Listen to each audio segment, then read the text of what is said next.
The Facebook Effect by David Kirkpatrick. Key insights. Facebook made a major impact on the world of social media. And it's not just a platform for people to communicate, it's a business success story. It has changed how we interact and share with people throughout the world.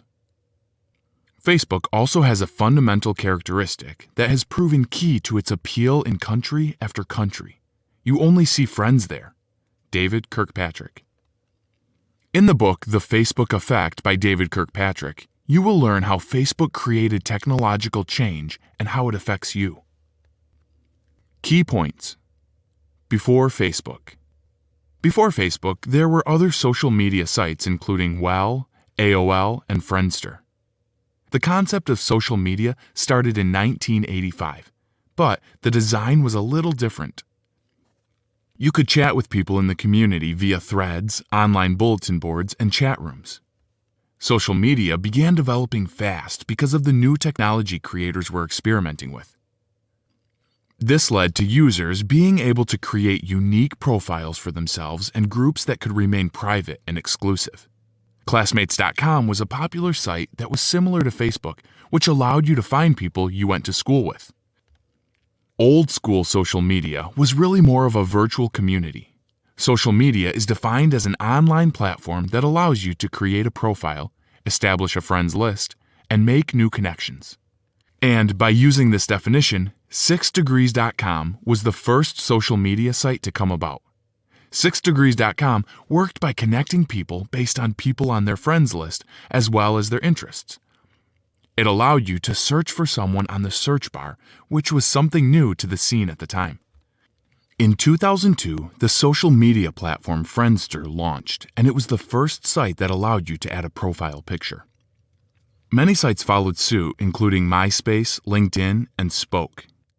But even though the market was full of competition, Facebook became a success almost instantly. The origins of Facebook. Mark Zuckerberg always was a lover of creating and developing. In early 2004, he started a project in his Harvard College dorm called The Facebook. It was named after college Facebooks, which was essentially a list of all students with a picture and their class listed as well. At first, this project was private to Harvard students, but Zuckerberg had ideas for its expansion. The Facebook went live on February 4, 2004. In the first 4 days, 650 Harvard students joined the site. And in almost 3 weeks, 6,000 students had profiles on the site. The site expanded to 34 schools, and by May, it had over 100,000 users. Even Mark Zuckerberg didn't expect that type of success. In June 2004, Zuckerberg was approached and offered a whopping $10 million for the site. But Zuckerberg refused and wanted to take his site farther. In September 2005, the Facebook became Facebook. This was advice that was given personally to Zuckerberg by Sean Parker, the owner of Napster. Shortly after the name change, the site became international and spread to schools worldwide. The following year, Facebook became open to non-students as well. In mid-2008, the word Facebook passed sex in frequency as a search term on Google worldwide.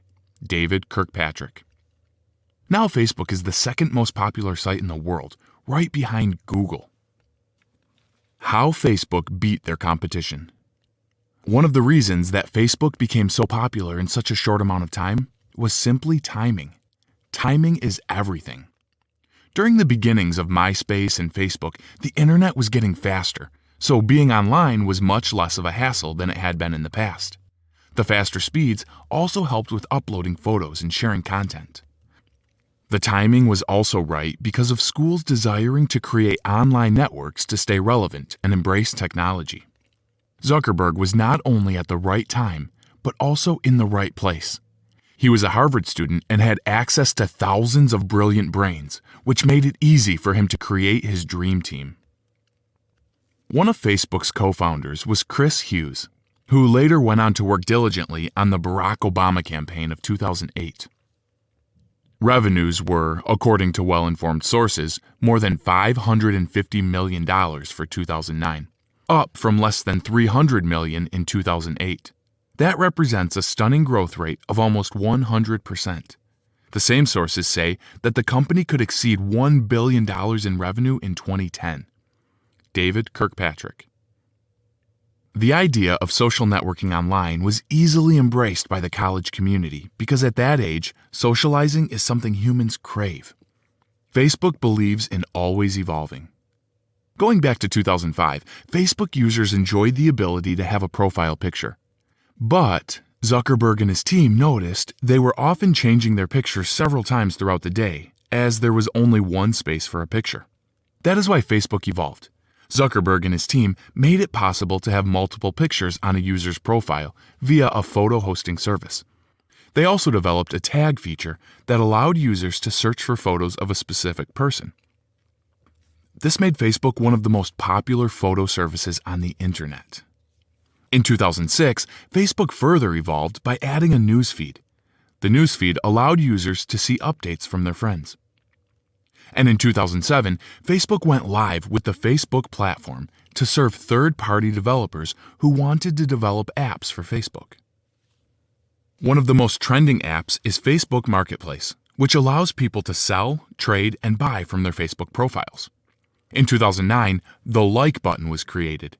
This allowed users to like links, photos, and comments. Zuckerberg had famous mentors. Zuckerberg was a great networker both on and offline. A lot of his friends and colleagues were skeptical about Facebook when he first presented the idea to them. But with his charm and persistence, eventually many of them were involved in the beginning stages of the project. The chief financial officer was Eduardo Saverin. The vice president was Dustin Moskovitz. Chris Hughes was the spokesperson, and Andrew McCullum created the logo.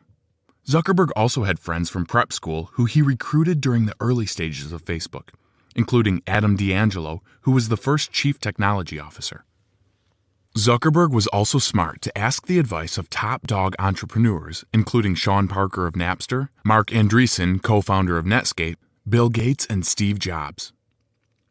Facebook's role in politics. Facebook has definitely had a huge role in the way we discuss politics. And that's because it connects 500 million people around the world who have different views of the political world.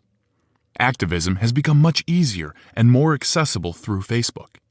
It is easy to share an opinion, create fundraisers and groups, and share articles regarding politics. It is easier than ever to stay updated.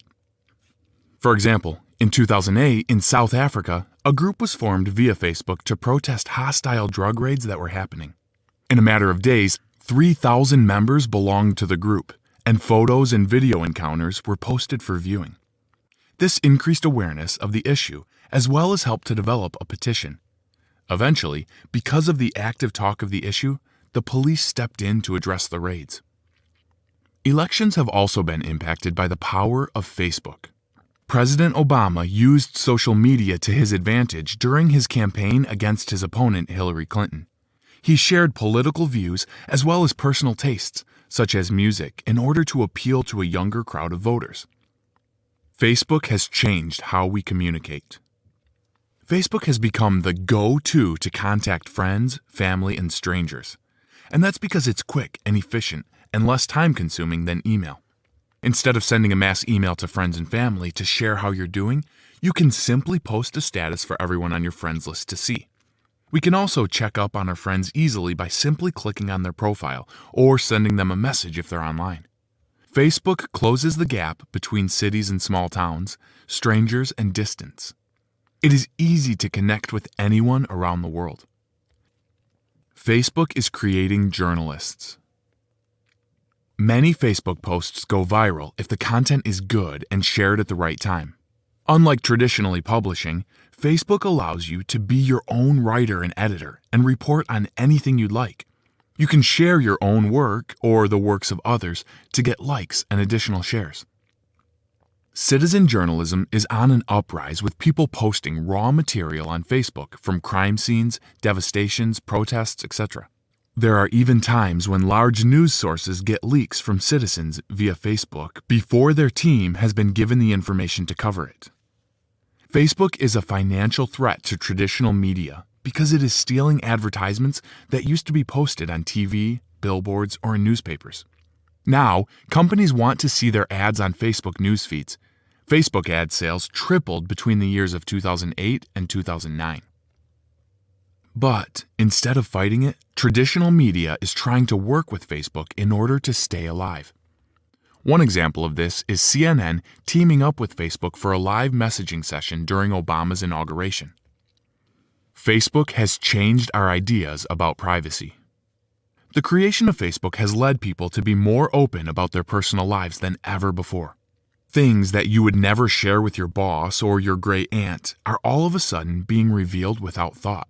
Separating your personal life from your professional life on Facebook can sometimes be a challenge. You may not want your coworkers to know that you're actively dating and enjoy binge drinking on the weekends. But with Facebook, you have one profile to display yourself to the world, so it's hard to hide those parts of yourself. Even if you're careful about what you post on Facebook, you don't have control over your friends tagging you in an embarrassing picture that may ruin your image. Zuckerberg and his team have, however, created privacy settings that will help in certain situations, including having to approve friends' posts on your timeline. The main takeaway: Facebook is a business success story. The global platform evolved quickly to create a place for people to interact, stay active in social issues and politics, and change the way media is presented to the world. Hi, I'm Rhonda, and this is an exclusive audiobook video recorded for the Audiobook Master Channel. Enjoy your audiobook and have fun learning. Don't forget to subscribe and hit the notification button so you'll get updated on our next upload.